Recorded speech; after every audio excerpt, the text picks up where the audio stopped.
ready. The food's ready.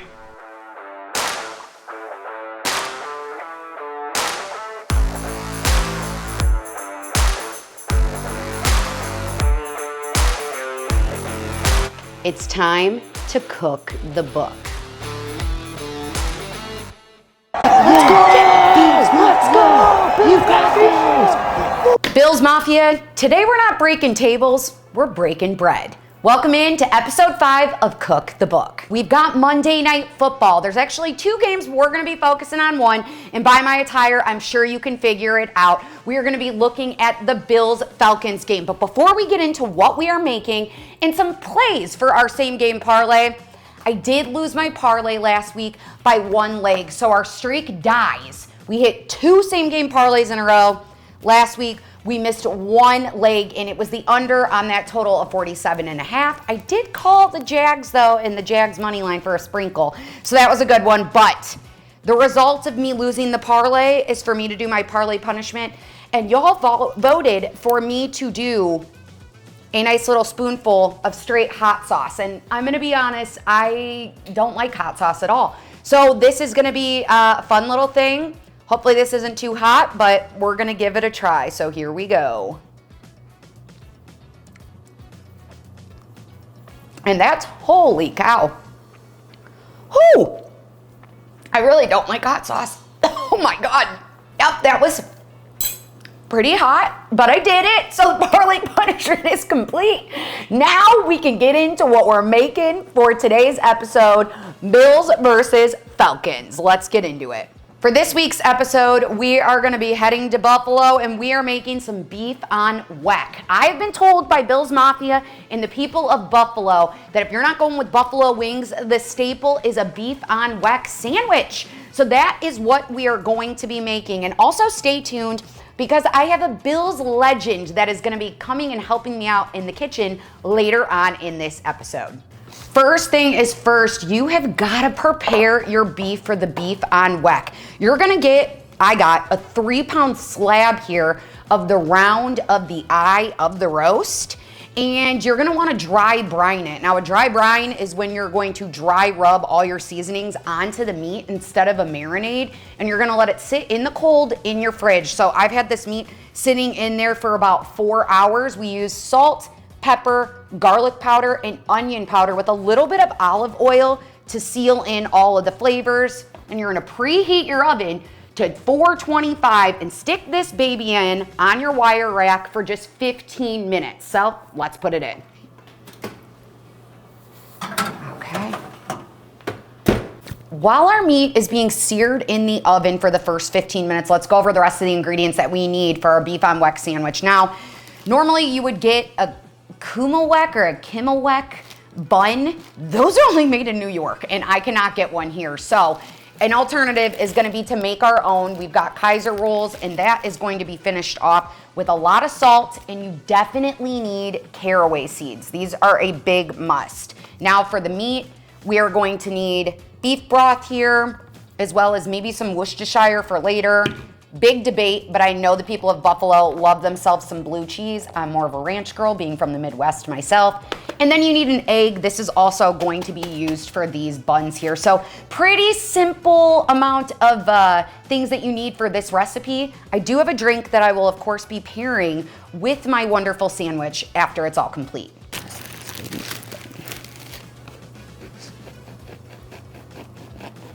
Before we get to our first leg of the parlay and preparing our wonderful rolls that we have here, I have a little debate that I want settled from Bills Mafia and the rest of NFL fans in general. What is better, blue cheese or ranch? Like I said, I myself, if you are from the Midwest, ranch is the condiment that you are going to be using on everything. I eat it with pizza, I eat it with chicken, I eat it on salads, I eat it with vegetables. I eat it with literally everything. Ranch is my go-to, but I know in Buffalo, blue cheese is kind of the go-to. So I'm curious, settle the debate for me, guys. What would you guys pick, blue cheese or ranch? Now, let's get to making these rolls. So because we are basically making our own Kummelweck, I hope I'm saying that right, rolls, the first thing we are gonna do is take 1 large egg. We are going to crack it, and we are going to just have the egg white without the yolk. So I'm doing my best to keep the yolk in here. Oop, and there it goes. I didn't do a good job of that. So we're just gonna pull that egg yolk out as best as we can. There we go. We're gonna take our beautiful little basting tool that we have here, and we are going to baste these, I think that's what it's called, or paint on, whatever you wanna call it. Paint on our egg yolk onto these so that our salt as well as our caraway seeds stick on these buns nicely and give us that authentic buffalo feel. While I am getting the egg white onto all of these, let's go with our first leg of our parlay today in that Bills-Falcons game that we've got on Monday Night Football. And that, of course, Bills Mafia, is going to be the Bills money line. How could it not be? I know you guys are coming off a rough loss. Right now, the Bills are 4-1. They are the favorites right now to win this year's Super Bowl, which I know is huge for you guys since you've never won one, failed to win one 4 years in a row. But last week, you guys had a rough loss against a Patriots team that, frankly, you guys are much better than. So you should have won that game. It was a little sloppy on your guys' end towards that second half, but I truly believe there is no way you guys lose 2 in a row, especially against a Falcons team that, again, you guys are way better than. Josh Allen right now is sitting top 10 in about every single category that exists in the NFL. He's 9th overall in passing yards, 7th overall when it comes to passing touchdowns. He only has 2 interceptions on the year. So he's doing such a great job of handling that ball and being very careful with his decisions. And if you know me, about 2 or 3 seasons ago, Bills Mafia was not a fan of me on social media because I wasn't a Josh Allen hater, but I just felt like Josh Allen could have been a lot better than he was, and he consistently was throwing interceptions all the time. So one of my favorite best bets back then was Josh Allen to throw an interception, and Bills Mafia was not happy about that, let me tell you. Josh Allen, he's improved year over year. He's no longer turning the ball over like he used to. So with an offense behind Josh Allen, and then you've got a guy like James Cook on the ground, there's no way that you guys aren't going to beat the Falcons. The only thing I'm a little bit concerned about is your guys' run defense ranking fifth to last in the league when it comes to stopping the run. Bijan Robinson could have a good big game, but we'll talk about that later. So leg number 1 of the parlay Monday Night Football Bills-Falcons is going to be the Bills Buffalo money line. Once you have finished coating your rolls in all of the egg white, you're going to top heavily with salt. You can do a little bit thicker salt than I have too, but I personally like mine ground up a little bit more. I know that in Buffalo, traditionally, you guys like it a little bit more coarse, but we are gonna put on the salt, and then the most important part to make our buns complete and very Buffalo-esque is to add these caraway seeds on top. So we are gonna cover these with the caraway seeds.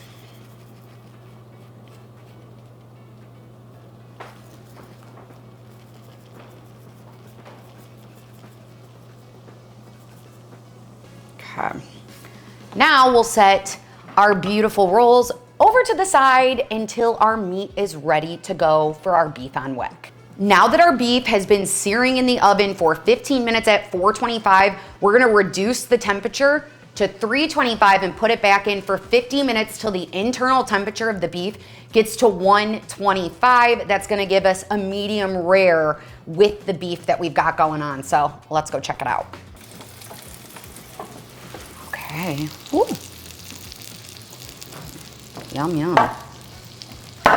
Time to put our nice big old slab of meat here back in the oven for 50 minutes. This one's requiring quite a bit of wait time for this meal, but that's okay. The longer the wait, hopefully the better the food. Just like Bills fans, the longer the wait to get a Super Bowl, hopefully the sweeter it tastes when you finally get one. All right. That baby. We have been letting our meat cook. The internal temperature got to that medium rare that we want. So now we're gonna pull it out and we are going to let the beef sit for about 20 minutes while I make our au jus sauce. So let's get this baby out of the oven. Whew. Look at that big old piece of meat. There we go. All right, there we go. A classic beef on weck is gonna have au jus to dip the sandwich into. So you're gonna use all of these drippings that you have from the beef cooking, and you are gonna put as much as you can of it into a small saucepan. So I'm trying to get every last bit that I possibly can of this into this saucepan so that we can use it. While we are preparing all of our drippings for the au jus sauce, my special guest is about to arrive into the kitchen, and guys, I'm curious. I'm gonna give you guys a few different hints and see if anybody can guess who it's going to be. He is Bills royalty, 9 seasons with the Bills. He never played for another team, and he was an interior offensive lineman. Another little fun fact about him is he actually played several different positions and never played interior offensive lineman, basically until his collegiate and professional career. So that was never really his forte until later on in his football career. Interested to see if anybody's gonna be able to guess who my Bills royalty special guest is gonna be in the kitchen. Once you got your drippings, the next thing that you're going to need is going to be a cup of beef broth. That's a tongue twister there. Little bit of a tongue twister. This stuff always just splashes everywhere. There we go. 1 cup in there. You're gonna add that in with your drippings. And then if you want, you can also deglaze your pan a little bit. So you're just gonna take a splash of the beef broth and you're gonna pour it in here and then try to scrape any last bits that you have on like this to kind of get more flavor for the au jus. Okay, put the rest of that into here. And then put the rest of this into there. We're gonna take our au jus now and we're gonna let it simmer on the stove for just 5 to 10 minutes on low. If you want, you can sprinkle in a little salt and pepper to taste to give it a little more flavor. While we've got this sitting on the stove, let's go over leg 2 of our same game parlay, Bills-Falcons. And I'm sorry, Bills Mafia, we are gonna go with a leg that involves the Falcons here, and that's gonna be their running back, Bijan Robinson, to go over 14.5 rushing attempts. Bijan Robinson, through 5 weeks, has hit this over in 3 games so far. And against a Bills defense, against the rush, this is an area the Bills really need to work on. They actually have the 6th worst rush defense currently in the league. Bijan Robinson gets those end zone touches. He gets those red zone looks as well.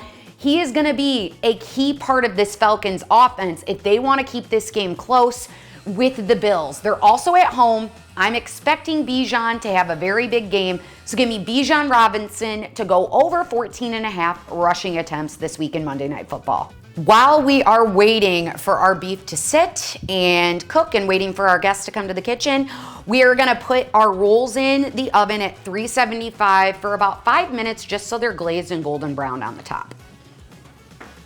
I'm gonna put them directly on the rack. Like that. I also have some potato wedges that I made earlier for our side that are gonna be accompanying us with our beef weck sandwich. I heard they are a must when it comes to a buffalo tailgate.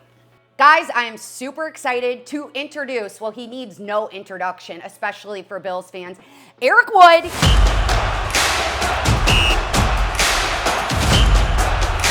Here, who was a center for the Bills for 9 whole seasons. So first question I want to ask you while you're here in my kitchen, Eric. Okay.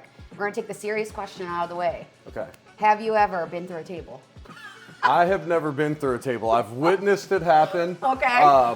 Unless it's pre-broken, it's actually not as easy as it seems. Really I've difficult. seen as many people get denied by the table as like the highlight reel ones. So you either have to come from some serious height, or a lot of them are like kind of already broken in. Yeah, they're like, it's a table that's been broken. and then they go through it. You know, I thought about trying to do it for this episode, but I thought maybe I would save my bones and my body and not attempt to I wouldn't recommend it. No, wouldn't recommend it. All right, well, I'm super excited to have you here. And we're going with the traditional beef on Weck sandwich. So I wanted to see how good you can do at thinly slicing some beef here for us. Okay, this is... For the sandwich, I'm gonna ask you a couple questions while you're getting going on this. So I know that you were with the Bills your entire career. Yep. What made Buffalo home? What made you want to stay with the Bills the whole time? What is it about the Bills? That's a good question because we weren't very good when I was there. But they drafted me in the first round in 2009. And they re-signed me early twice, so they rewarded me. Okay. But getting drafted there in the first round, and you're playing in the longest playoff drought in all of pro sports, North American pro sports, I felt like my mission wasn't accomplished until we got over the hump. And then we get over the hump as a franchise. We're getting ready to draft our first round quarterback coming up in Josh Allen, and they find a career-ending neck injury. But I still get to be a part of, the ride, calling the games on the radio and all that. But it would have been fun to play with Josh. Oh, definitely. That makes me want to ask you. This Bills team is obviously good. They're the favorites right now to win the Super Bowl. But if you could pick one guy besides yourself to play in this current era with this roster, who would it be from your era to play there?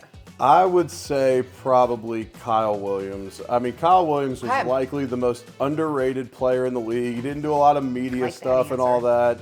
Defensive tackle, pair him with Ed Oliver, and they'd be a menace together. I mean, I would love for Fred Jackson to be on this squad too. He was one of my favorite teammates. Okay. But we're pretty set with James Cook right now. So, competitively too, I'm thinking, if we could put Kyle on this roster. Yeah, okay. I really like that answer. You mentioned James Cook a little bit. He's been really good. He won the AFC Offensive Player of the Month in September. Yep. He's got over 400 rushing yards already for the season. Almost a touchdown every single week except last week against the Patriots. Do you think that Cook is going to continue that momentum throughout the rest of the season? I think he's going to have a great year. He had a great year last year. Will he sustain this workload throughout the season? Look at him go. Potentially not. I haven't cut. Generally, I'm cutting a steak size, right? Cutting up tenderloin for serving it out just itself. But anyways, I don't know that he continues to put up close to 100 yards a game and all that. But I'll say this. NFL defenses got smaller and smaller, and this is where you see the resurgence of the run game coming back because teams were getting smaller to defend the pass and all that, and now you're seeing teams run the football more, and you'd like to see Ray Davis, Ty Johnson take away some of those carries, just keep them fresher for the postseason, but it's also... You also want to make a run at the 1 seed to try and get that first round bye. Of course. All right, as we get ready to assemble these beef on Weck sandwiches, where is the best beef on Weck sandwich that you've ever had in Buffalo? I feel like this could be controversial here. Probably Barbell, which is known for its wings, and a lot of the players come on my podcast talking about how Barbell's their favorite. People are kind of tired of hearing about Barbell. I like it because you can see them cutting the meat right there within the restaurant. That's to me, cool. I appreciate that. There's no funny business going on. Here's our hunk of meat. You see us cut it. Ooh, that's really cool. That's pretty awesome. Who would you say out of everybody that you played with, who would you want to share a meal with? Who's your go-to guy in the locker room that you would, want to sit down and have a sandwich with? I already mentioned Kyle and Fred, probably Ryan Fitzpatrick. And we still get together to this day every now and then. I like that answer. Fitzy's the man. He seems like a nice dude. Oh, he's the best. A good guy? Okay. What about this? I feel like Bills Mafia, this could be also another controversial answer. If you had to pick Jim Kelly or Josh Allen to sit down, eat with, have a meal, and then also protect there on that O-line, who would it be? I've spent a ton of time with Jim. Okay. And I've spent time with Josh as well. They've both come in for Kentucky Derbies before, hosted them at the house and everything. They've been here. They have been. Give me Josh, and I think Jim even might say Josh. I mean, Josh's skill set is different. Now, Jim was incredible. He's a Hall of Famer.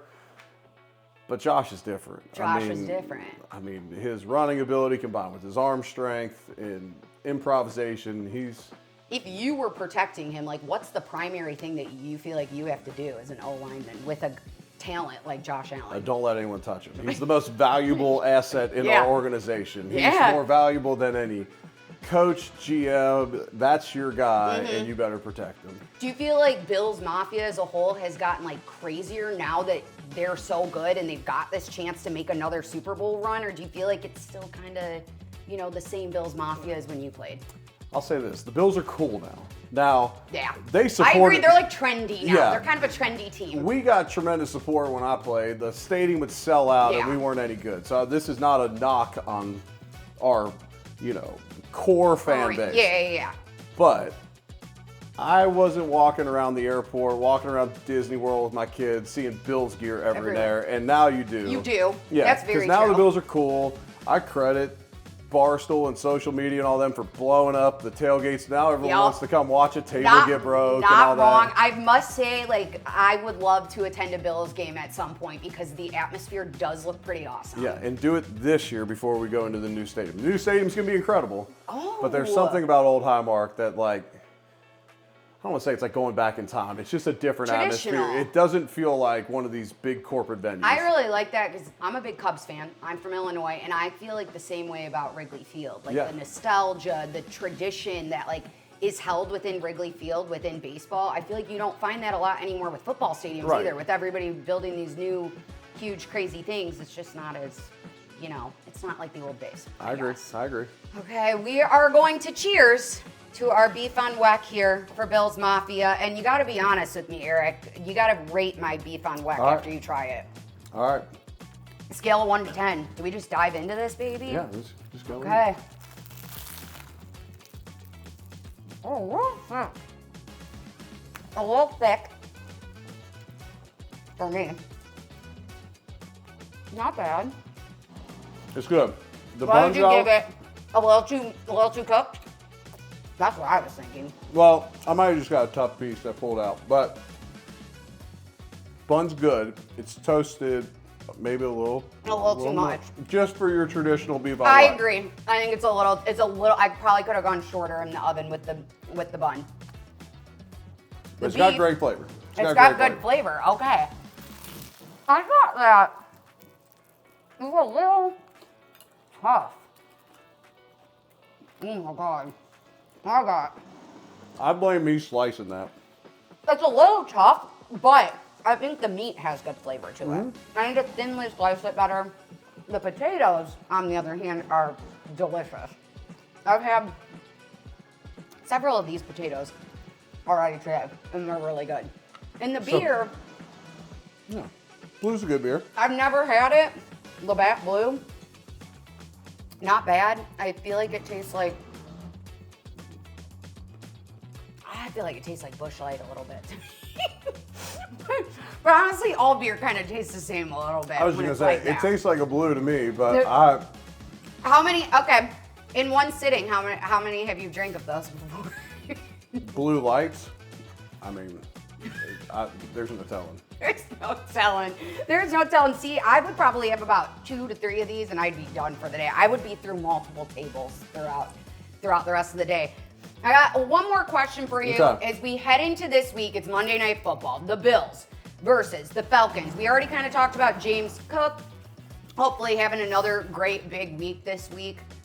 They got a tough run game that they've got to go against in Bijan Robinson. How would you scheme for a guy like Bijan? You got to stack the box. Bills are playing more base defense this year with 3 linebackers on the field. But you also got to worry about him out of the backfield catching the ball. He's their top receiver or second. Him and Drake London are 1 and 2, and they're off by like 2 yards on the season. He's getting the ball all the time. Got to have focus on him. Bills linebackers can run, but we haven't tackled well this season, and they got to bring it Monday night against Bijan. And then when Penix is inaccurate, when he's thrown under 65%, I don't know if they won a game that he started. So you got to lock those guys down on the outside as well. A lot of that accuracy comes from putting pressure on him. So get some pressure on him. But you got to take away the run. Or Zach Robinson, who I know their offensive coordinator, he'll just continue to feed Bijan. Like, hey, let's keep the ball to Josh Allen's good for the parlay. Yeah. Keep the ball out of Josh Allen's hands. I mean, we see it week in and week out when teams play the Bills. I don't care what kind of pace they usually run. They're trying to slow it down, limit possessions. If you've got one thing that the Bills really need to work on in order to finally get that Super Bowl title this year, because I do think it's very, very highly possible. I think they're the best team in the NFL right now. What do you think's like that one big key thing that they need to work on? I think they need to rush the passer better. Now, Ed Oliver's been hurt. Ogunjobi and Michael Hoyt both come off suspension after the bye, so after this game against Atlanta. Hopefully that gets the pass rush where it can take some pressure off this young secondary, young and old secondary. Mm-hmm. Maxwell Harrison, he's injured right now, so you have Tre'Davious White back on a second stint with the Bills at the other cornerback spot. We've had some struggles in the secondary, but all of that's fixed with a good pass rush. And, talk about run defense and all that. The defensive line, they've poured so many assets into it. Mm-hmm. They got to be the ones to get it done. All right. I love it. Well, thank you for coming on Cook the Book. Coming to the kitchen, trying my beef on Weck. What do you rate it? 1 through 10. Be totally honest. I'm going to give it a 5. Oh, what 5? Eric, I was hoping at least a 7. Well, here's why. Oh my God. The flavor's great. Okay. I could have helped with the traditionalness of it. We needed the horseradish. We needed horseradish. We should have had someone besides me cut it. I'll take full blame on that. I did cut before you came. See, I was doing some real thin slices. That's on me. I was doing some thin ones like that, real thin in there. And that's what I should have done. But that's okay. I was distracted with the question. I know it's really hard to do the cooking stuff. I take the blame for it. And answer talk at the same time. I've been noticing that as I've been doing this. It's a little difficult. Yeah. A 5. I have a lot of room for improvement. 5's average. 5 is average. I got to be better than average. Yeah. All right. Well, first run. Thank you so much for coming on. I really appreciate it. Also, guys, be sure, tell us a little bit about your podcast. Centered on Buffalo podcast. Having a lot of fun. This week was the guy who ran out of the stadium with the ball when Tirico made the call. And we also had Sal Capaccio on. Last week was Bills rookie tight end Jackson Halls, who's crushed it this season. We've had general manager Brandon Bean on recently, some of the coaches. Cool. So we get a different look behind the scenes than most traditional media outlets will as far as the Bills go. I love it. I'll be checking it out this week for sure. So thank you again. Now that Eric has left the kitchen and he gave us a little bit of insight into Monday Night Football, Bills-Falcons for this week, and we have a nice little finished off beef on Weck situation going on here. Let's go to our final leg of the parlay. Eric mentioned that James Cook is a dire, absolute great piece to this Bills offense like we know. So, with that, I'm going to go with James Cook anytime touchdown to finish out our parlay. Cook has had 5 trips to the end zone so far this season, 4 in a row in the first 4 games. Last week against the Patriots, he didn't get that trip to the end zone, and there is no way in hell that Cook is going 2 weeks without scoring a touchdown. James Cook, anytime touchdown. This guy has been unstoppable. AFC Offensive Player of the Month in September. Has over 400 yards rushing, 5 trips to the end zone, top 5 running back right now in the league.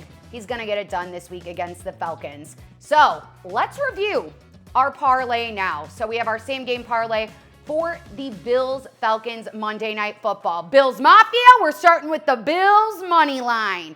Leg number 2, we're going Bijan Robinson, running back for the Falcons, to go over 14.5 rush attempts.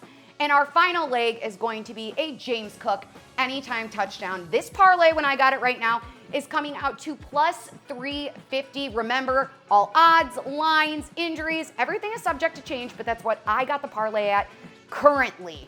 Now, thanks for tuning in to episode 5 of Cook the Book, and thanks again to Eric Wood for stopping by the kitchen, cooking the book with us, and eating some delicious beef on Weck, or as he would say, average, since he did give me a 5, but that is okay. Be sure to like, comment, subscribe. Guys, if we don't hit the parlay, remember, I have to do another parlay punishment, and if I don't hit it, we'll say that I have to possibly jump through a table. That will be it. So tune in next week if you want to see me jump through a table, and thanks for stopping by my kitchen for Cook the Book. Honey, the food's ready.